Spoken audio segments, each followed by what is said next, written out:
So today is kind of like the good news. The third truth is like happiness. Right? So it's kind of like why we're doing this practice, is for happiness.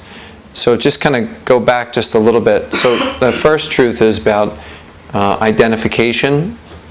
So identifying stress, just the feeling. And a lot of times people will sit and they don't really kind of realize that they, like myself, like that they have anxiety, or that they're uneasy, or that they have these kind of feelings. They're kind of flying underneath the radar screen. And then when people sit, they go, wow, I didn't realize that that this was kind of going on. So there's that one, which is the first truth. It's identification. Or realization, I'm sorry. And then the second one just gets into, what are the causes of this feeling? What's the root of it? And then typically, like we talked about on Tuesday, just the three poisons. Wanting, not wanting, and indifference. And they're referred to as poisons because they're kind of poisoning the experience. So you're sitting here, it's kind of hot, or so you're just like, I don't like this. And so that kind of whole flavor is kind of always going on. We're all it's too hot in here, it's too cold in here. Music's too loud, music's not loud enough. The person is late. My meat's a little overcooked. It could be a little bit better. Sex was okay. There's always all these different things that are kind of happening, and basically we're kind of poisoning the experience, whatever it is, whatever the experience is. We're continually kind of poisoning whatever's kind of going on by either wanting it or not wanting it, or kind of being indifferent to it, instead of kind of just, it is what it is, and experiencing that. So that's just kind of identifying it. And then the third one is just kind of cessation. So there's a little bit of a kind of break in the preference of what's happening. There's a little bit of, you could say, kind of some breathing room. And so, the point between the third truth or the second truth and the third truth, it's like a hinge. So the more often that we cultivate a mind that can kind of let go, we notice that we're kind of getting in a tizzy a little bit about wanting something or not wanting it, or we're kind of indifferent about it. The more we're able to kind of see that, and then we're able to let go of it and just kind of return back to whatever the moment is presenting itself. Yeah. Because in essence, the first two truths are just telling us that we're kind of resisting what's happening. There's some kind of resistance going on of what's happening, and in that resistance, there's a separation, and in the separation, we want something else to be going on, but it's not, because what's happening is what's happening. And this whole separation thing is, there's tons of philosophies in different religions and different systems of yoga, just all dealing with this idea of duality. Just kind of how the mind just kind of bounces back and forth and back and forth. And just being able to see things kind of as they are. When we go deeper into just kind of the first two truths, much of what we're starting to kind of uncover is just our kind of habitual reaction. And we're just kind of learning to see how that kind of is operating, and how it's just patterns. And the practice of meditation is just kind of learning to develop the ability to see a little clearer and to let go. And then there's a process which can be quite elaborate that I'm not going to get into, that actually helps dismantle the reactive pattern to what's kind of going on.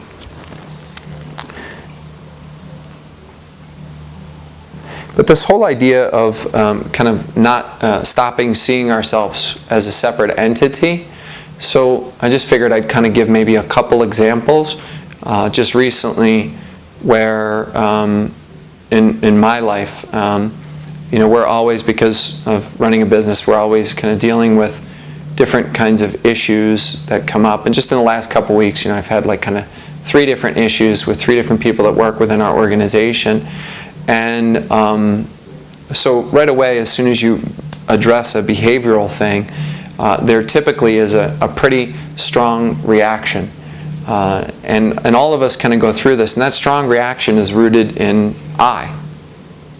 So we can kind of look at how we identify ourselves as a combination of patterns that kind of mask our true nature. And so all of our reactions, in essence, originate from this kind of sense of I and these patterns. So in all three of these situations, there was a pretty strong behavioral kind of anger kind of reaction that was based in justifying the behavior. And in some situations, I'm able to be maybe more skillful, and in some situations then I kind of get wrapped up in my I. And as I get wrapped up in my I, then I suffer and I create more stress into the situation. But just the more recent one, and maybe because it's like I'm on retreat or whatever, but I'm really, I'm not reacting as much, and I feel very sad. And I feel sad because there's not a separation that's happening between me and this person, but there's more, I can feel there's more kind of compassion arising, because I feel sad that this is kind of what's happening. Instead of kind of reacting to it and getting angry and then being defensive and kind of pulling in, I'm kind of feeling like I'm able to extend more understanding and more compassion. So as I was kind of preparing for this talk and just kind of like meditating on just these three different situations, and just kind of my reaction to them, and then just this recent one, just being like, there's not a strong reaction. There's more of a sense of compassion and more understanding, and less, me getting stressed out. So, which kind of makes me feel sad. But the third noble truth is about happiness. So it's like, I thought we're supposed to be talking about happiness. But, when we really look at authentic happiness, it also kind of has a sad quality to it. Because we understand that in kind of living life as we're moving along, that like, for instance, today, 210,000 people die on planet Earth. So, so all of that is kind of going on. So the third noble truth, happiness, is not this kind of like vacuum. Like I'm just happy. I've kind of got it figured out. I have everything in the right place in my life. And I don't need to, I don't have any stuff going on. So everything's great. But forget about the fact that, that all these people are dying today. And I always think, like, just having children, that there's a fair amount of kids that are going to die today with cancer. So there's this kind of also this sadness too, that you are able to kind of start acknowledging, as well as the kind of happy part of it. So if we don't pay attention to the sad part of it, then we're ignorant. And if we don't pay attention to the happy part, then we become like a slob, because we're just kind of depressed all the time about the sadness and kind of what's happening in the world. So those are my thoughts about the third noble truth, about happiness. What are your thoughts?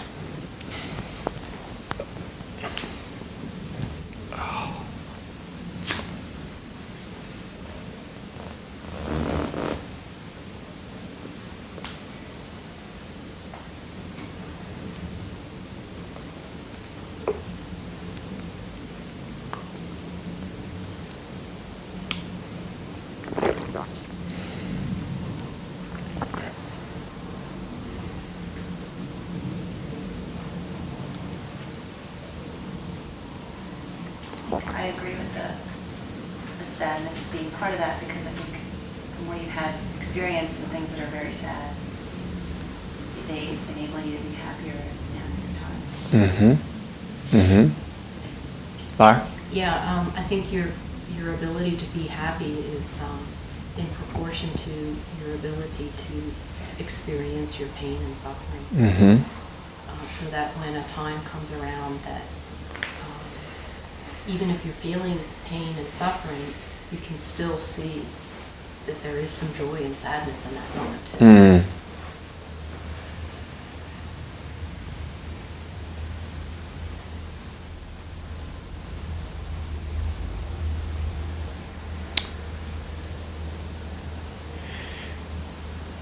Yeah, I've been kind of really studying and thinking about and reading about the Four Noble Truths for a long time, but it's kind of really gone deeper, definitely for me, this week, and kind of understanding that three is almost it's an equation. The happiness is it's an equation of working the first two, of really identification or realization and identification. The more that we can, in the sitting practice, there is really no substitute. So, the more often times that you take a pause, and, from the perspective of the hero's journey, it's just like ordinary world. And then we come into the middle, which is initiation. So every time, Nancy was saying this, I thought it was brilliant, it's like every practice is like an initiation. So whether we're stepping onto the Hatha Yoga mat, or whether we're kind of sitting on the cushion, or whether we're reading a book and we're contemplating what we're reading and hearing it, that's the initiation part. And then we put the book down, or we get off the Hatha Yoga mat, or we get up off the cushion, that thing rings, and then we go back into the ordinary world. And then as we come back into the ordinary world, it's like what are we bringing from our practice? What are we bringing forth from our practice? And hopefully it's a little less I, and it's a little greater understanding of where we get hung up and what prevents us from being authentically happy and joyful. What is it? And just starting to kind of have a little bit of some sensitivity toward paying attention to those areas of our lives where we keep perpetuating pain. We keep perpetuating reaction. And then as you go deeper into them, it's the majority of it, I find with myself, it's just a strong sense of I.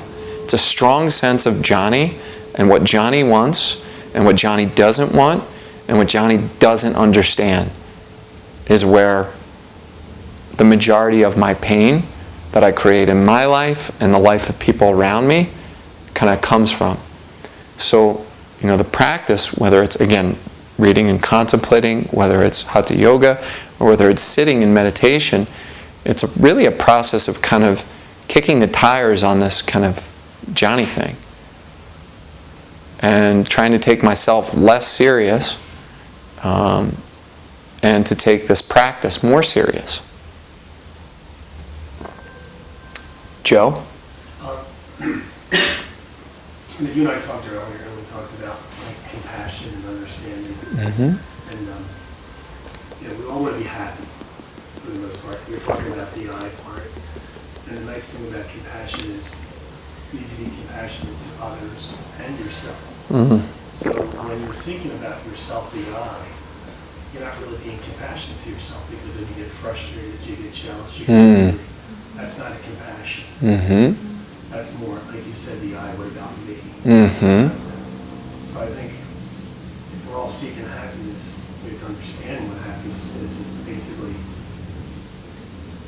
compassion to others and compassion to self.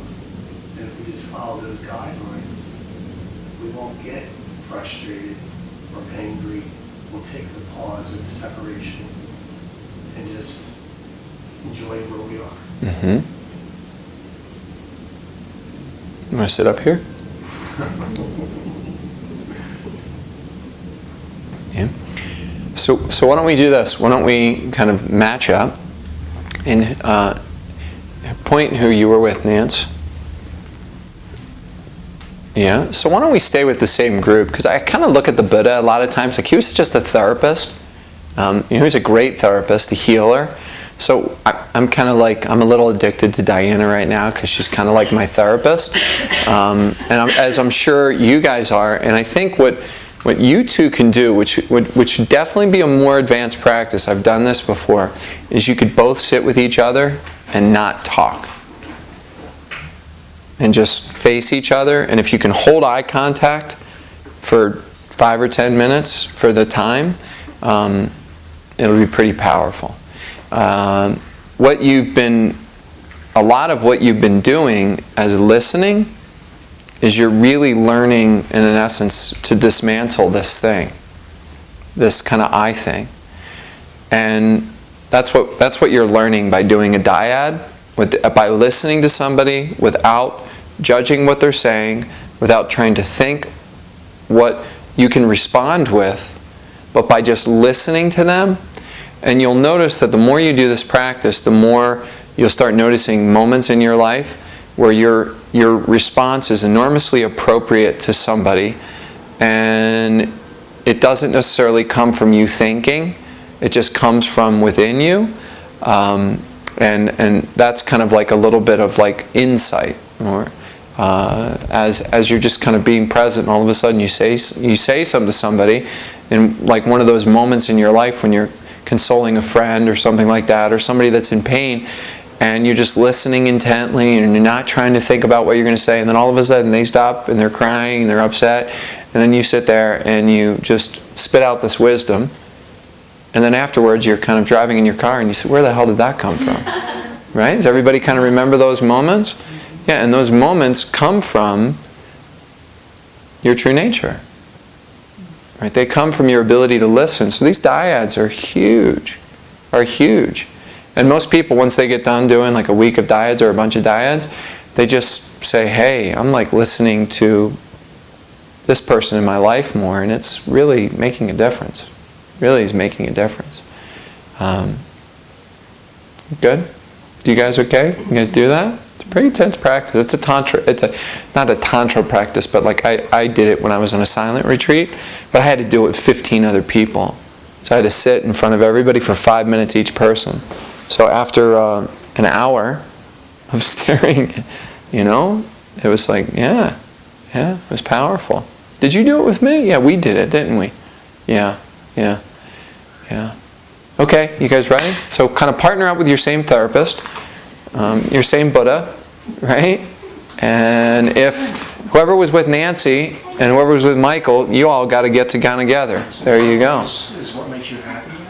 Well, I think what you should do is just kind of continue with your material and see if you can kind of go a little bit deeper into your stress points and go a little bit deeper into identifying, what is it that is causing you to react like that? Because, I don't know, just where I am right now, this whole happiness thing has just got a lot to do with the first two things.